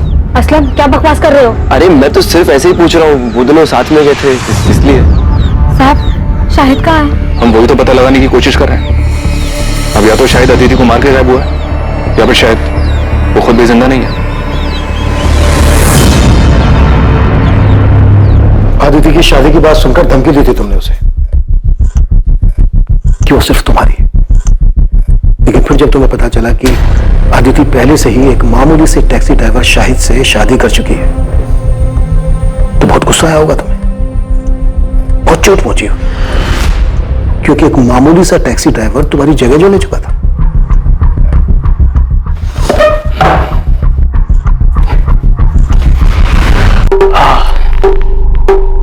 लीजिए, अब मैंने आपकी जगह ले ली, आपकी कुर्सी पर बैठा हूं, तो अब मेरा खून करना चाहते हैं? नहीं ना, क्योंकि आप जानते हैं कि मेरे यहां बैठने से आपकी वैल्यू और आपकी पोजीशन में कोई फर्क ही नहीं पड़ता। ठीक उसी तरह, चाहे मुझे अच्छा लगा या नहीं लगा, सच यही था कि अदिति उस टैक्सी ड्राइवर से प्यार करती थी। मेरे जोर जबरदस्ती करने के बाद भी उसके मन में उस टैक्सी ड्राइवर के लिए जो प्यार था उसमें कोई फर्क ही नहीं पड़ता। इसलिए जगह ले ली नहीं ले ली, ये सब बकवास है। एक बार को तो तुमने सोचा होगा कि अदिति पढ़ी लिखी लड़की है, उसका और तेरा इंटेलेक्चुअल लेवल मैच करता है, और दूसरी तरफ वो टैक्सी ड्राइवर शाहिद जिसका अदिति के साथ कोई मेल नहीं था। आपको लगता है कि मैं इंटेलेक्चुअल हूं और वो टैक्सी ड्राइवर गवार है? सर, ये सिर्फ एक मुखौटा है, जो अंदर के असली चेहरे को छुपा देता है। बात को गोल गोल घुमाने से मुद्दा नहीं बदल जाता प्रोफेसर। जो बात है सच सच बता दे, वरना इसी लॉकअप के अंदर एक एक करके तेरे चेहरे से सारे मुखौटे उतार देंगे हम। मुखौटा पहले उनका उतारिए जो खानदानी और इज्जतदार होने का दावा करते हैं, और फिर उसी शान की आड़ में अपनों की ही बलि चढ़ा देते हैं। अदिति का मर्डर उसकी फैमिली का है? नहीं, मैंने ऐसा तो नहीं कहा, लेकिन लगता है आपके मन में उनके लिए शक है, तभी सबसे पहले उनका ख्याल आया। वैसे आपको उस टैक्सी ड्राइवर की फैमिली पर भी शक होगा। अरे सोचिए ना सर, अगर मोहब्बत की दुश्मनी फैमिलीज ना होती तो ये दुख भरी प्रेम कहानियां अमर कैसे होगा?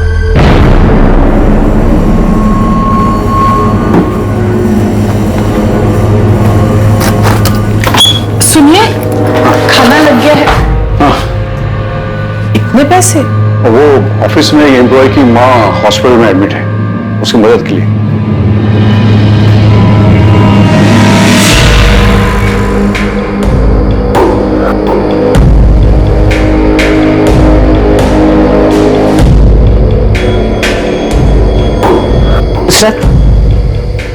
भूल जाओ उसे, ये मानिए कि मेरा बेटा कभी तेरे लायक था ही नहीं।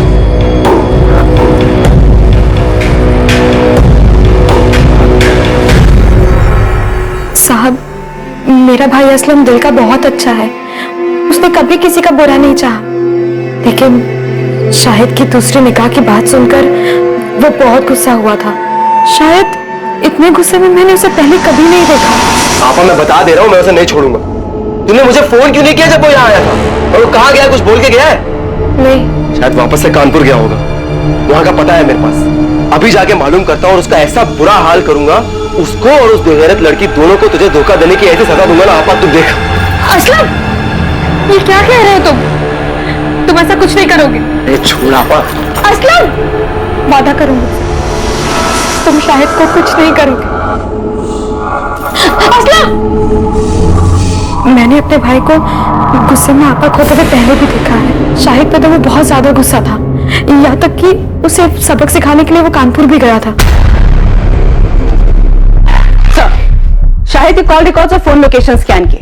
8 सितंबर के बाद से उसका फोन स्विच ऑफ आ रहा था, लेकिन अजीब बात यह है कि 12 सितंबर की सुबह उसका फोन फिर से स्विच ऑन किया गया, जिसकी फोन लोकेशन नोएडा की थी, और उसके बाद चंद मिनटों बाद ही उसका फोन फिर से स्विच ऑफ किया गया। उसके बाद से अभी भी ऑफ आ रहा है।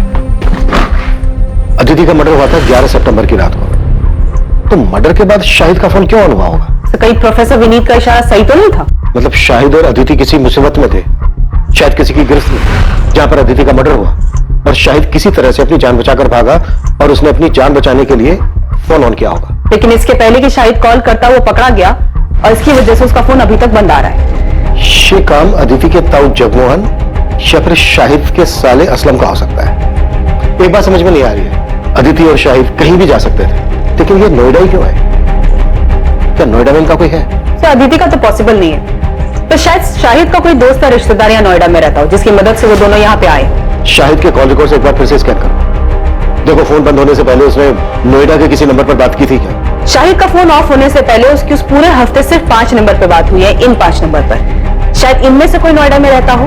अच्छा, शाहिद की लास्ट बात 443790 पर हुई है। मैंने इस नंबर के कॉल रिकॉर्ड्स मंगवाए। इस नंबर पर डायरेक्ट बात करो, शायद इसको पता हो कि शाहिद और अदिति के साथ क्या हुआ। हेलो, आप कौन? मैं असिस्टेंट सब इंस्पेक्टर सुधा अवस्थी बोल रही हूँ। जी जी मैडम, मैं मनोज गोयल बोल रहा हूँ। क्या आप नोएडा में रहते हैं? जी हाँ मैडम, मैं नोएडा में ही रहता हूँ। शाहिद बेग को जानते हो? जी हाँ मैडम, मैं जानता हूँ शाहिद बेग। शाहिद बेग गायब है। उसके फोन से जो 8 सितंबर को लास्ट कॉल किया गया था वो आपके नंबर पे किया गया था। मयूरी बाग पुलिस स्टेशन आ जाइए, आपसे बात करें। अरे साहब, आप लोग ये क्या कह रहे हैं? मैंने कुछ नहीं किया है। असलम, छूट रही हमसे, समझा? हमें पता है कि तुझे अपने जीजा पर बहुत गुस्सा था, और तू अपने जीजा को और उसकी दूसरी पत्नी अदिति को सबक सिखाना चाहता था, और तुम दोनों के पीछे कानपुर भी गया था। हाँ साहब, मैं कानपुर गया था क्योंकि उस कमीने ने मेरी आपा को धोखा दिया था, लेकिन साहब जब मैं उसके घर पहुंचा तो वहां ताला लगा हुआ था। साहब, मुझे वहां कोई नहीं मिला तो मैं रायबरेली वापस लौट आया। और साहब, अगर मुझे वो शाहिद मिल भी जाता तो मैं उसे 2 हाथ मारकर छोड़ देता, उसकी जान थोड़ी ना लेता। आखिर मेरी आपा का पति है वो, उसको मारकर मैं अपनी आपा को बेवा नहीं कर सकता था साहब। मैं तो सिर्फ उसे सबक सिखाने के लिए, डराने धमकाने के लिए गया था, ताकि वो उस लड़की को छोड़कर मेरी आपा के पास वापस आ जाए। मान लिया कि तू अपनी बहन के पति को नहीं मार सकता था, पर तू अपनी बहन के सौतन को मार के अपनी बहन के घर को दोबारा तो बसा सकता था ना? साहब मैंने किसी को नहीं मारा है साहब। अच्छा, तो तू 10 से 12 सितंबर के बीच नोएडा में नहीं था? नहीं साहब, मैं यही रायबरेली था, बस कानपुर गया था और वहां से आने के बाद कहीं नहीं गया। तेरे कॉल रिकॉर्ड्स मंगवाए हमने, समझा? अगर पता चला ना कि तूने झूठ बोला हमसे, तो कानपुर तो क्या, तो इस थाने के बाहर 4 कदम चलने लायक नहीं बचेगा, समझा? पुलिस अलग अलग दिशाओं में हाथ पैर मार रही थी, लेकिन इस केस की तहकीकात ने अब तक कोई दिशा नहीं पकड़ी थी। किसी भी संदिग्ध के खिलाफ कोई पुख्ता सबूत नहीं मिल रहा था और दूसरी तरफ शाहिद के बारे में भी कोई खबर नहीं मिल पाई थी। लेकिन अब जो खबर सामने आने वाली थी उससे इस केस का रुख बदलने वाला था।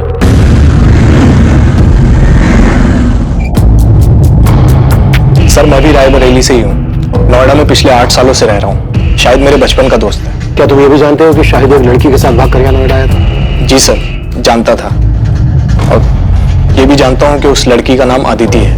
12 सितंबर को हमें अदिति की डेड बॉडी। क्या डेड बॉडी? शाहिद का डर सही नहीं। शाहिद अदिति के साथ ऐसा नहीं कर सकता। वो दोनों एक दूसरे से बहुत प्यार करते थे, उन दोनों ने शादी भी की थी, पर उनके घर वालों ने मानने से इनकार कर दिया, तो उसने मुझे फोन किया। उसे कुछ पैसे और रहने के लिए जगह चाहिए थी। देख, अभी मेरे पास ना सिर्फ 5000 रुपए हैं, मैं तेरे अकाउंट में ट्रांसफर कर रहा हूँ। तुम दोनों टिकट कराओ और इधर नोएडा आ जाओ, बाकी इधर मिलकर सोचते हैं, ठीक है? देख, अगर तू कह रहा है ना कि अदिति के घर वाले कुछ भी कर सकते हैं, तो तेरा कानपुर छोड़ने का फैसला बिल्कुल सही है। मैं अदिति को कुछ नहीं होने दे सकता। मैं बस जल्दी से नोएडा की ट्रेन पकड़ के आ रहा हूँ। अब हमें कानपुर या रायबरेली में रहने में डर लग रहा है। सर, शाहिद मेरे पास यहाँ नोएडा आ गया था। तो 2 दिन शाहिद यहाँ नोएडा में तुम्हारे पास तुम्हारे घर पे रुका था? हाँ सर, मैंने इंतजाम किया था। वैसे मैं एक छोटा मोटा स्टेट एजेंट हूँ सर। सेक्टर 49 में एक फ्लैट मेरे पास खाली पड़ा था, उसकी चाबी मेरे पास ही थी। वो फ्लैट मुझे किराए पे चढ़ा, तो मैंने शाहिद और अदिति को वहां रहने दिया।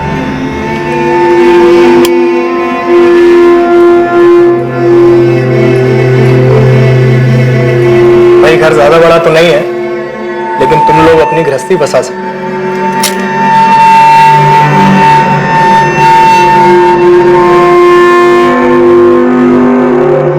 घर बड़ा नहीं, इंसान का दिल बड़ा होना चाहिए, जैसे कि आपका है। Thank you so much Manoj भैया। ये बात शायद 8 सितंबर की हुई। वो दोनों बहुत खुश थे। मैं चाबी देके वहां से निकल गया और शाहिद ने मुझे बताया था कि वो अपना फोन ऑफ रखेगा, तो मेरी इस बीच उससे कोई बात नहीं। 2 दिन बाद 10 तारीख को जब मुझे वक्त मिला तो मैं उनका हाल चाल लेने के लिए वहां पहुंचा।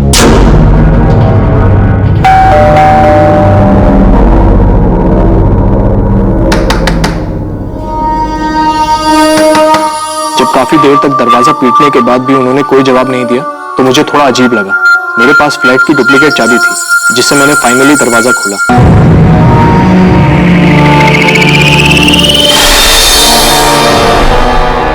लेकिन अंदर का नजारा देखकर मैं हैरान रह गया। पूरा घर बिखरा पड़ा था। शाहिद, अदिति! मैंने अंदर जाकर भी देखा, लेकिन दोनों अदिति और शाहिद वहां नहीं थे। सर, मैंने शाहिद का फोन भी ट्राई किया था, लेकिन वो बंद था। मुझे समझ नहीं आ रहा था कि वहां हुआ क्या था। तुम्हें अपने दोस्त की इतनी चिंता थी तो फिर पुलिस को फोन क्यों नहीं किया? अगर इतनी बुरी तरह से तहस नहस था तो तुम्हें लगा नहीं कि कोई बड़ी बात हो सकती है? वो दोनों किसी मुसीबत में हो सकते हैं। सर, मैं डर गया था घर को उस हालत में देखकर। और फिर अगर घर के मकान मालिक को ये बात पता चल जाती कि मैंने ऐसे ही ये घर किसी को दे दिया, तो मैं बहुत प्रॉब्लम में फंस जाता सर। इसलिए 2 दिन तक मैंने किसी को कुछ नहीं कहा। फिर मुझसे रहा नहीं गया सर। मैं पुलिस के पास आने ही वाला था कि शाहिद का फोन मुझे आया। 2 दिन बाद यानी कि 12 तारीख को। लेकिन अदिति का मर्डर तो 11 तारीख की रात को हुआ था। और शाहिद का फोन तो बंद था। इनफैक्ट 12 सितंबर की सुबह को कुछ सेकंड के लिए उसने अपना फोन ऑन किया था, लेकिन उस बीच उसने कोई कॉल नहीं किया। हाँ मैम, उसने अपने मोबाइल से नहीं, किसी अनजान नंबर से कॉल किया था। मनोज, वो लोग अदिति को उठा के ले गए। अरे कौन ले गया, कहाँ ले गया? उस दिन घर में हुआ क्या था शाहिद? मैं उसको प्रॉमिस किया था मैं उसे कुछ नहीं होने दूंगा, लेकिन मैं उसको नहीं बचा पाया मनोज। नहीं बचा पाया मतलब? क्या हुआ अदिति को? तुम लोग ठीक तो हो ना? मुझे उसके बगैर नहीं जीना मनोज, कोई मतलब नहीं है जीने का उसके बगैर। Hello Shahid, hello sir. मैंने फिर से उस नंबर पर कॉल किया तो पता चला वो नोएडा के किसी पीसीयू का नंबर है। मैं बहुत डर गया था सर, मुझे कुछ समझ नहीं आ रहा था। मैंने तो दोस्ती यारी में उसकी मदद की थी, पर इस झमेले में और नहीं फंसना चाहता था, इसीलिए मैंने किसी को कुछ नहीं बताया। अच्छा, शाहिद ने जब उस दिन तुम्हें फोन किया और कहा कि कुछ लोग अदिति को उठाकर ले गए, क्या लगता है तुम्हें शाहिद किसकी बात कर रहा है? पता नहीं सर, उसे किसी का नाम तो नहीं बताया, पर हाँ उसने एक बार बताया था कि अदिति के घर वाले काफी रूढ़िवादी किस्म के लोग थे। मुझे पता नहीं, पर उस दिन शाहिद से बात करके मुझे सबसे पहला ख्याल अदिति के घर वालों का आया। पूरी संभावना थी कि अदिति की तरह शाहिद को भी मार दिया गया था। शायद वो आरोपी नहीं बल्कि पीड़ित था। ये केस अब ऑनर किलिंग का नजर आने लगा था। पर अब सवाल यह था कि घिनौना खेल किसके परिवार द्वारा रचा गया था, अदिति या फिर शाहिद? असम के कॉल रिकॉर्ड्स आ गए? नहीं सर, अभी तक नहीं आए, पर हमारी नजर 24 घंटे उस पर है। सर, मनोज को जिस पीछे से कॉल आया था वहां कोई सीसीटीवी नहीं है। दुकानदार को भी कॉलर का चेहरा याद नहीं है। हमने उसे शाहिद की फोटो भी दिखाई, पर वो पहचान नहीं पाया। मनोज की बात से तो ये ऑनर किलिंग का ही केस लग रहा है। एक काम करो, अदिति के ताऊ जगमोहन और पिता सुभाष, इन दोनों को भी कॉल रिकॉर्ड निकालो। हो सकता है इन दोनों ने ये काम किया हो और पूरे चांसेस है कि इस केस में सुपारी दी गई हो।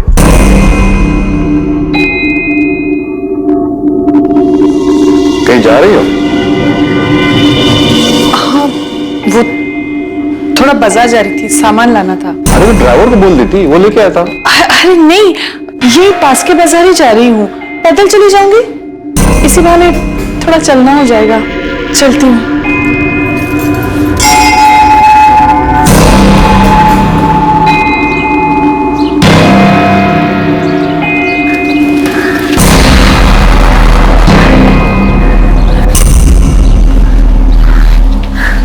सोनाली, माँ,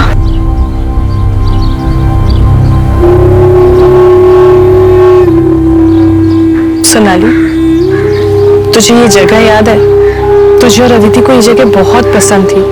तू तो दूसरे बच्चों के साथ खेलती थी, लेकिन अदिति चुपचाप एक जगह बैठकर किताब पढ़ा करती थी।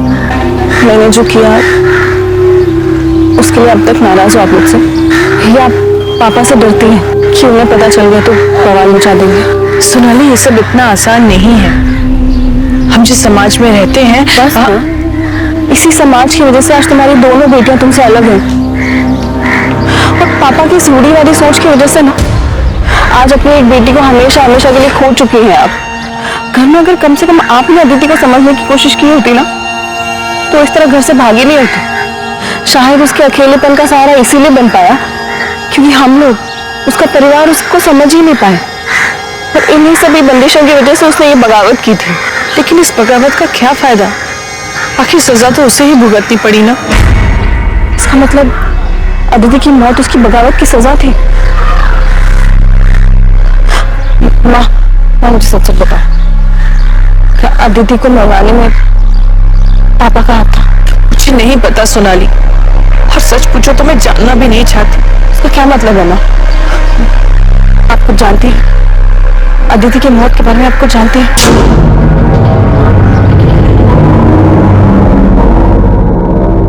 सुभाष, संभालो अपने आप को। अरे जिसने एक पल में बिना सोचे हम सब को पराया बना दिया, अपने नाम और परिवार की इज्जत के बारे में तक नहीं सोचा, उसके बारे में भूल जाना ही अच्छा है। भैया आप जिसकी बात कर रहे हो वो मेरी बेटी है। सुभाष, अदिति मेरी भी बेटी थी। मेरे लिए भी ये सब करना आसान नहीं है, लेकिन अपने परिवार और प्रतिष्ठा बनाए रखने के लिए हमने जो फैसला लिया है वो बिल्कुल सही है। जब से अदिति की लाश देखी है, तब से घूम फिर कर ये बात मेरे मन में आके अटक जाती है। फिर लगता है कि नहीं, वो ऐसा कुछ नहीं कर सकते, लेकिन उनकी बातें याद आ जाती हैं, और फिर लगता है कि इन सब के पीछे इन्हीं का हाथ है।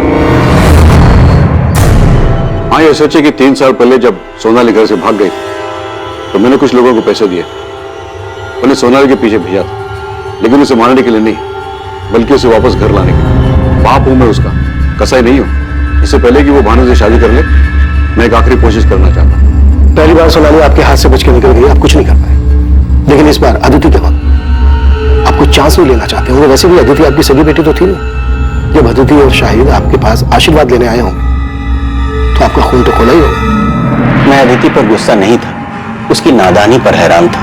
बुरा तो इस बात का लग रहा था कि मैं अपनी बेटी को समझ ही नहीं पाया। शायद इसीलिए उसने मुझसे बिना पूछे इतना बड़ा कदम उठाया, इतनी बड़ी गलती कर दी। तो मतलब आप ये मानते हैं कि अदिति ने जो किया वो गलत था? हाँ बिल्कुल गलत था, और आज जो उसकी हालत हुई है वो उसी गलती का नतीजा है। तो आप ये मानते हैं जगमोहन जी कि अदिति की मौत उसकी गलती की वजह से हुई? तो जाहिर सी बात है इस बात पर आपको खुशी हुई हो। ये कैसा बेहुदा सवाल है इंस्पेक्टर? अदिति मेरी भी बच्ची थी, मुझे जिंदगी में उसे खोने का दुख रहेगा। और पछतावा? हाँ, वो भी है कि मैं अपनी बेटी को समझ नहीं पाया। बाप होने के बावजूद अपनी बेटी को बचा नहीं सका। भैया का तो नहीं जानता, पर मैं अपनी बेटी को कभी कोई नुकसान नहीं पहुंचाऊंगा। हर मुजरिम शुरुआत में अक्सर यही राग अलापता है जगमोहन जी। ठीक है, इसके आगे मैं कुछ नहीं बोलूंगा। आप जो सोच रहे हैं उसे साबित कर दीजिए।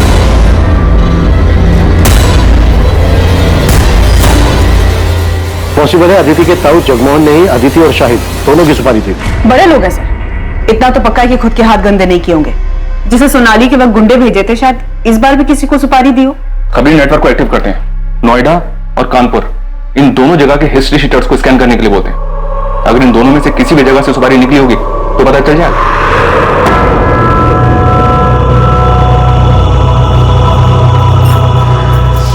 नुसरत बेटा, मैं समझती हूँ जो कुछ भी हुआ उसके बावजूद शाहिद तुम्हारा शौहर है, तुम्हें उसकी याद तो आती होगी, लेकिन जो गलती शाहिद ने की ना वो माफी के लायक नहीं थी। मैंने वही किया जो मुझे सही लगा। यही तो मुश्किल है ना अम्मी, आप सबने वही किया जो आप सबको सही लगा।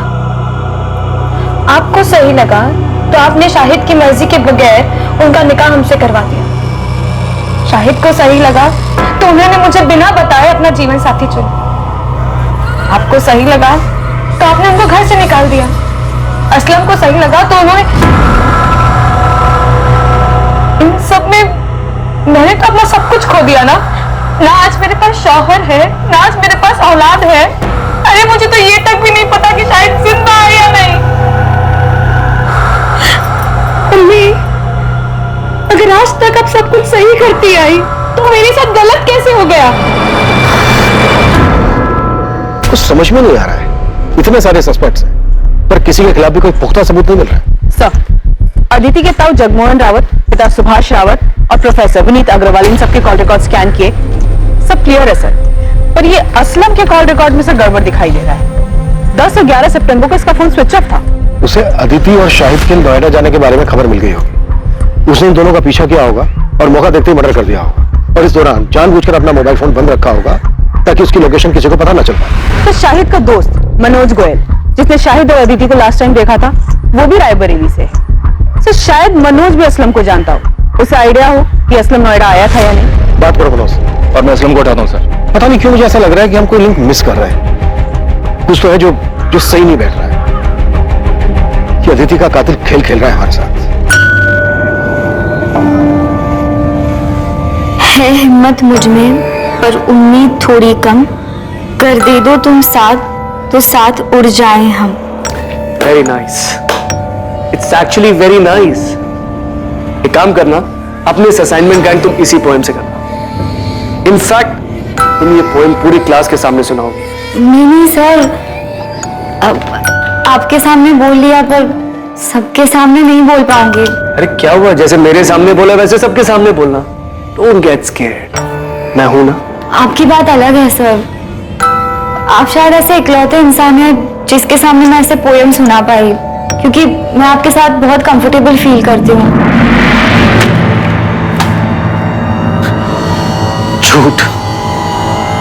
झूठ बोला था तुमने। मैं इकलौता नहीं था, कोई और भी था।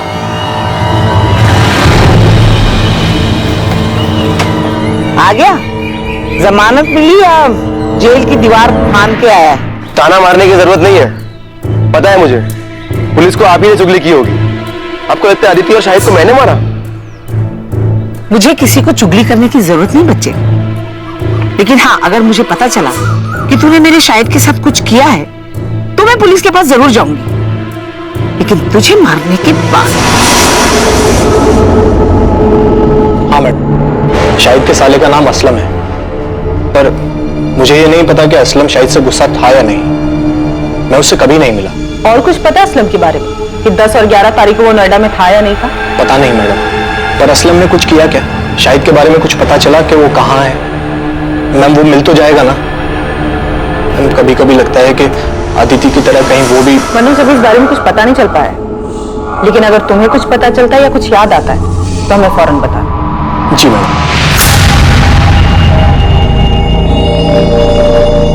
ये क्या तमाशा लगा रखा है आप लोगों ने? जब देखो उठा ले आते हैं।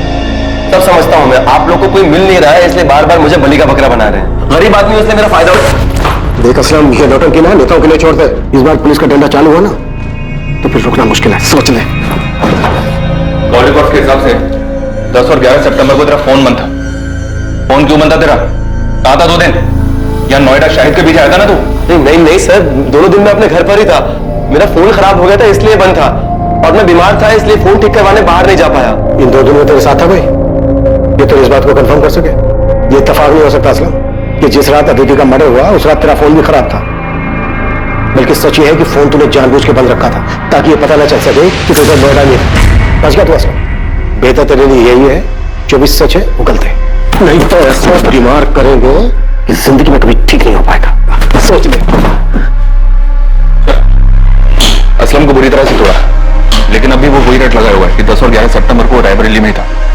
इस बात की कोई सबूत नहीं है और ना ही उसकी बहन को इसके बारे में कुछ पता है ठीक से। सर अदिति के मर्डर में असलम के हाथ होने के पूरे चांसेस हैं, लेकिन असलम के खिलाफ अभी सारे सबूत सर्कमस्टेंशियल है। सबूत करने के लिए हमारे पास कुछ सॉलिड होना चाहिए। साहब मैं देता हूँ ना सॉलिड खबर। कल शाम को मैं नोएडा हाईवे के ढाबे पे बैठा हुआ था। उस वक्त वो अपना हिस्ट्री सीटर है ना मोंटी, वो भी वहां पर आया हुआ था। अब क्या बताऊं दोस्त, आजकल लोगों को जुर्म की कदर ही नहीं है। साला पूरे नोएडा में रेड गिर गया, इसलिए ना मैंने अब बाहर का काम उठाना शुरू कर दिया। अभी कानपुर का काम उठाया था। बड़ा काम था क्या मोंटी भाई? अबे जबरदस्त काम था, एकदम जासूस टाइप का। पेमेंट सुनेगा ना तो साला दब के ही मर जाएगा। एक हिंदू मुस्लिम जोड़े को ढूंढने का काम था। साले ने भाग के शादी की थी। तो काम हो गया था? अबे मोंटी शैम्पू कोई काम ले वो होना, ऐसा होएगा कभी? उठा लो मोंटी को।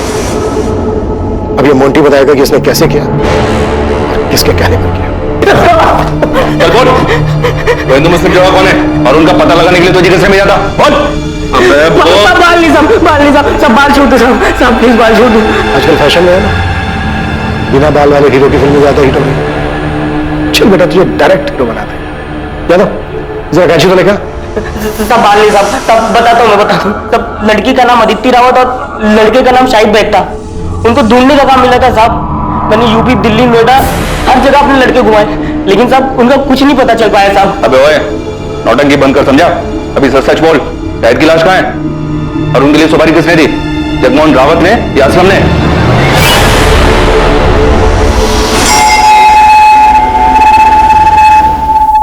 देखिए बात को घुमाइए मत, सीधे सीधे बोलिए कि आपको लगता है मैंने अदिति को मारा है और आप मुझे गिरफ्तार करने आए। हम आपको नहीं, आपके भाई को गिरफ्तार करने आए।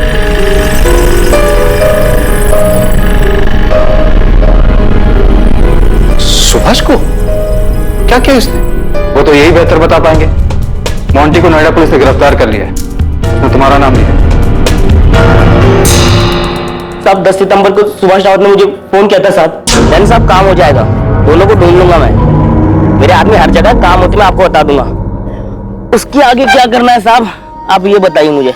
उसके बाद क्या करना है मिलने के बाद बताऊंगा। उनके मिलते ही मुझे फोन करना तुरंत। आपको देखकर ऐसा लगा नहीं कि आप इतने पहुंचे हुए निकलेंगे। एक हिस्ट्री शीटर से कांटेक्ट करके आपने उसे सुपारी भी दे दी। मैंने मोंटी को सुपारी अदिति को बचाने के लिए दी थी, उसे मारने के लिए नहीं। भैया बहुत गुस्से में थे और मुझे डर था कि कहीं वो उस गुस्से में अदिति को कोई नुकसान न पहुंचा दे। बेवकूफ समझ रहे हैं आप। देखिए जो भी सच है बता दीजिए। सच उगलाने के लिए हमें हमारे तरीके आजमाने पर मजबूर मत कीजिए। मैं सच बोल रहा हूं सर, आप मोंटी से पूछ लीजिए। क्या मैंने एक बार भी उसे अदिति या शाहिद को मारने के लिए कहा था? नहीं, मैंने उसे उन दोनों को ढूंढने के लिए कहा था। इसके बाद की प्लानिंग मैं पहले ही कर चुका था। मैं उन्हें सबसे छुपाकर चेन्नई भेजने वाला था, अपने दोस्त वेंकटेश मूर्ति के पास। वो मेरा कॉलेज का फ्रेंड है और मैं उसे अच्छी तरह से जानता हूं, मुझे उस पर भरोसा था, इसलिए मैंने सारी बातें उसे पहले ही बता दी थी। लेकिन इससे पहले कि मोंटी अदिति का पता लगा पाता, हमें अदिति की लाश मिलने के बारे में पता चला। अगर आपको फिर भी यकीन नहीं है तो आप वेंकटेश से पूछ लीजिए, उसका नंबर है मेरे पास। अदिति का मर्डर 11 तारीख को और 12 तारीख को शाहिद ने अपने दोस्त को फोन किया था कि कुछ लोग अदिति को उठाकर ले गए। वो लोग अदिति को उठा के ले गए। आपको क्या लगता है शाहिद का दोस्त आपके भाई जगमोहन की बात कर रहा था? मुझे अंदाजा ही नहीं था कि मेरा अपना भाई मेरे बारे में इतनी घटिया सोच रखता है। ज्योति, तुम्हें भी ऐसा ही लगता है? ओह, तो आज मेरे समझ में आया कि मेरा परिवार मेरे बारे में क्या जानता है, क्या समझता है। क्योंकि आपने कभी किसी को समझने का मौका ही नहीं दिया ना। सुभाष, मैंने हर फैसले में तू मेरे साथ खड़ा था। मैंने कभी कोई फैसला अकेले में नहीं लिया है। हम लोग भाई है सुभाष, हमारी परवरिश, हमारी सोच एक सी है। अदिति के देर से घर आने से लेकर उसके जीन्स पहनने, लड़कों के साथ बात करने, पढ़ाई के लिए बाहर जाने तक तुझे भी हर बात खटेती थी जितनी कि मुझे। और अगर ऐसा नहीं था तो तूने मुझे टोका क्यों नहीं? क्योंकि तू भी वही चाहता था। फर्क सिर्फ इतना है कि तूने हर बार बंदूक मेरे कंधे पर रखकर चलाई। अदिति और शाहिद की शादी से तुझे भी उतना ही बुरा लगा था जितना कि मुझे। क्या पता तूने मोंटी को उन्हें बचाने के लिए भेजा था या मारने के लिए। आप कह रहे हो कि मैं खुद अपनी बेटी को मरवाऊंगा? अच्छा, अपनी बेटी? आज जब तेरी अपनी बेटी की बात आई तो तूने बिना सोचे समझे मुझ पर उंगली उठा दी। सुभाष, एक ही सिक्के के दो पहलू है हम। फर्क सिर्फ इतना है कि हमारे चेहरे अलग अलग हैं। तूने मुखौटा पहन रखा है और मेरा शक सबके सामने।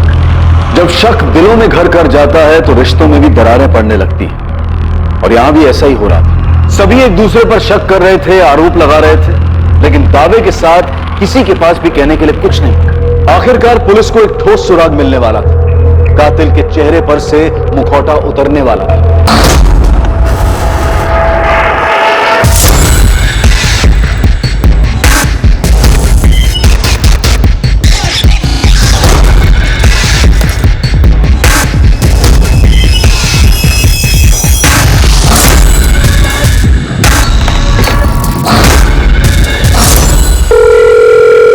हेलो, एक टेम्पो का नंबर भेज रही हूँ, उसके ओनर की डिटेल चाहिए मुझे तुरंत।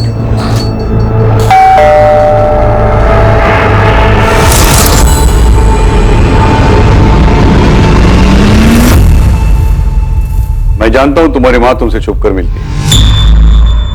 तुम्हारे लिए अच्छा ही होगा तुम हमारे परिवार से दूर रहो और ये बात दोबारा मुझे दोहरानी न पड़े। छूट क्या रहा है हमसे? असलम भी कुछ नहीं बोल रहा है, उसके खिलाफ भी कुछ नहीं मिल रहा है, बाकी सबके कॉल रिकॉर्ड्स भी क्लीन है। चोरी किए गए गहनों के बारे में भी अभी तक कोई इंफॉर्मेशन नहीं मिली है।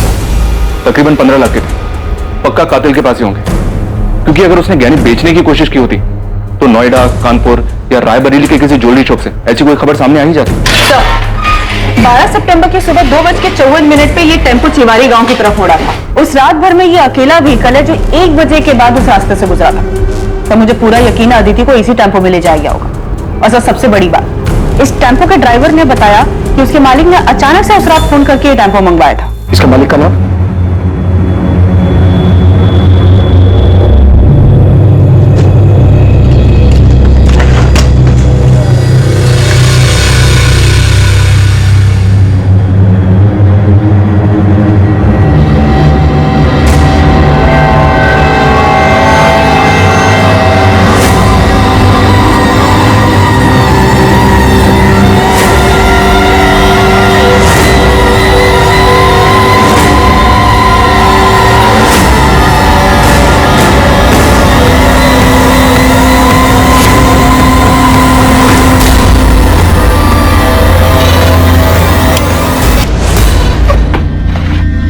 अरे अरे अरे अरे, दुल्हन क्यों बन रहा है? एक बार तेरी शक्ल तो देखने दे ठीक से। अरे तो तू है, ससुराल से बुलावा है तेरी, वहां चलकर चाहे जितनी मर्जी शर्मा लेना। चलो सर, ये अदिति की ज्वेलरी लग रही है। साहब मैंने कुछ नहीं किया साहब। अबे चुप, वो टेम्पो मिल गया हमें जिसमें तू अदिति की लाश को लेकर गया था जंगल में। अभी सीधी तरह से ये बोल, शाहिद की लाश को कहां ठिकाने लगाया तूने? रुक, कौन है तू? वैसे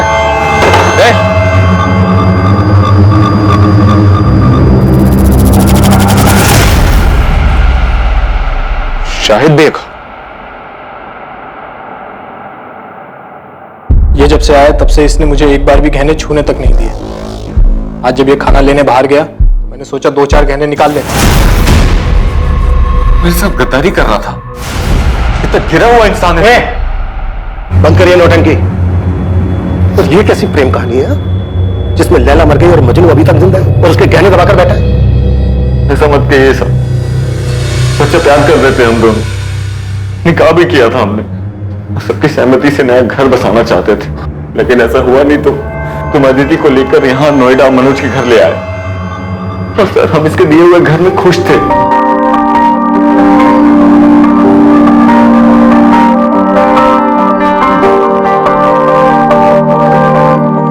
तुम? मैं बहुत खुश हूँ, हम दोनों साथ हैं, यही काफी है। क्या बन रहा है भाई खाने में? मैं बस रोटियां बना रही हूँ, आप दोनों खाने बैठ जाइए। खुश तो हो ना तुम दोनों यहाँ? हाँ यार, तेरी वजह से कम हम दोनों के सर के ऊपर छत तो है, वरना पता नहीं हम दोनों कहाँ कहाँ भटकते रहते हैं। मैं प्लेट लगाता हूँ।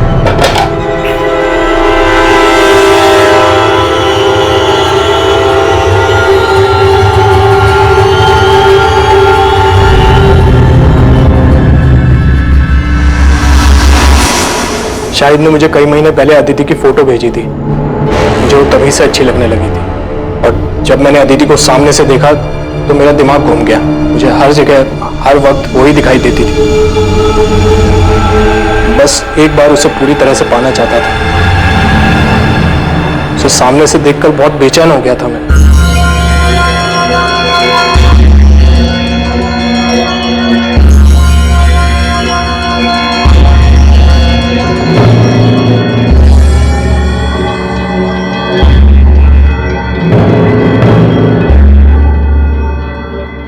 मनोज भैया, शाहिद बस 5 मिनट में नहाकर आएगा, तब तक आप चाय पीजिए।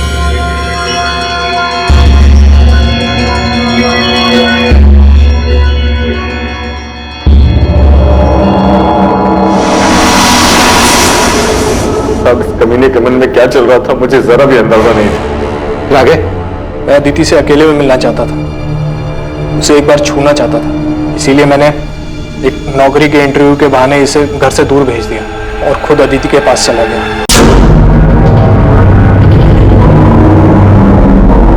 हो गया अदिति? हाँ, बस 2 मिनट।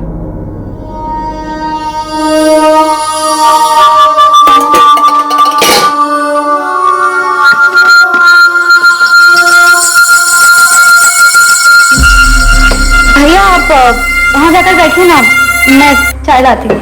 भैया क्यों बोल रही हो यार? नहीं, मैं तुम्हारा भैया हूँ, ना तुम मेरी भाभी। आप तो शाहिद भी नहीं है। ये क्या कर रहे हैं आप? वही जो शाहिद करता है। दूर रहिए, पागल तो नहीं हो गए?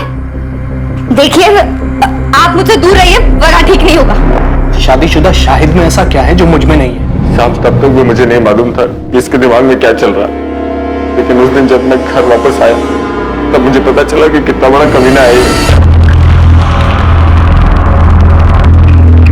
अदिति,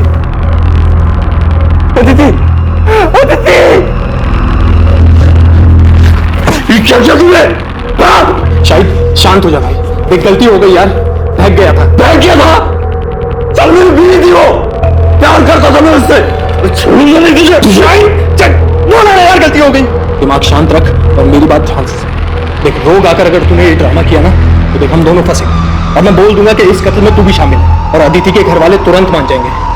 इसलिए हमारे लिए अच्छा यही होगा कि इस मामले को यहीं दबा दे। तुझे क्या लगता है तेरे बहकावे में मैं आ जाऊंगा? तेरा सच में दिमाग खराब हो गया है? देख देख शाहिद भाई, मेरी बात सुन यार, हम सालों पुराने दोस्त हैं यार, एक लड़की के चक्कर में अपनी दोस्ती खराब करेगा? अरे ये तो गई, वापस नहीं आएगी। इसके जैसी हजारों लड़कियां तुझे मिलेंगी। तुझे नई जिंदगी शुरू करनी थी ना, रायबरेली से बाहर निकलना था। मैं भी तेरे साथ चलूंगा, मेरे पास पूरा प्लान है, और हमारे पास इसके गहने भी हैं यार। हम दोनों की लाइफ सेट हो जाएगी। समझ रहा है मेरी बात?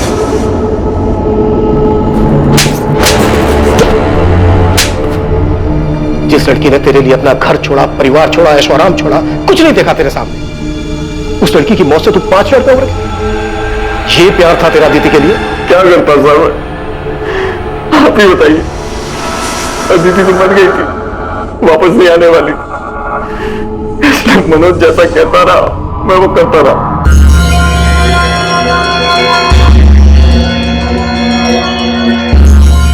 शायद देख, इस काम को हमें बहुत संभाल कर और आराम से करना होगा, समझा? इसकी लाश को ना इसमें डालकर ले जाएंगे, लेकिन अभी नहीं, देर रात को मैं टेम्पो का जुगाड़ करता हूँ। मेरी दुकान में एक आदमी काम करता है जिसके पास पुराना टेम्पो है। अदिति की लाश को ठिकाने लगाने के बाद तू अपना फोन ऑफ कर देना और फिर 2 दिन बाद अपना फोन ऑन करना, सिर्फ कुछ सेकंड के लिए। और फिर अदिति की लाश को हम जंगल में फेंककर घर वापस आ गए। साले तू अदिति से प्यार करता था, 5 मिनट में उसके कातिल के प्लान में शामिल हो गया ताकि तू अदिति के पैसों से एक सुकून भरी जिंदगी शुरू कर सके। मैं इसके बहकावे में आ गया था। मैं सच कह रहा हूँ, उसकी मौत का मुझे अभी भी बहुत अफसोस है। मैंने अपनी पूरी जिंदगी में तेरे जैसा स्वार्थी आदमी नहीं देखा। क्या नहीं था तेरे पास? क्या नहीं था तेरे पास? एक समझदार बीवी थी, बेहद प्यार करने वाली अदिति थी, लेकिन सच ये है कि तू इनमें से किसी के लायक नहीं था।